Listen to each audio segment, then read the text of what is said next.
एक्कासी दाइ चाहिँ इटरी मलाई भेट्नलाई किन आउनुभयो होला त? भिडियो अन्तिमसम्म हेरेर थाहा पाइहाल्नुहुन्छ तपाईँहरूले।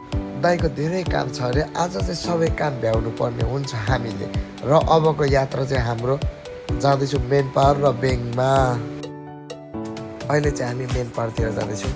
अनि हाम्रो मेन पावरमा के कुरा भयो त?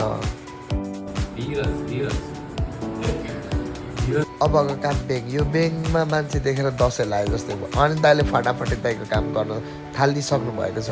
अनि काम सकेपछि भोक लागेपछि हामी एउटा होटेलमा छिर्यौँ र दाजुभाइको पार्टी हुँदैछ होटेलमा। अनि अर्डरमा चाहिँ दाइले मोमो, मैले चाहिँ थुक्पा। त्यसपछि दाइको माइकको लागि हामी चाहिँ माइक सपमा जाँदैछौँ।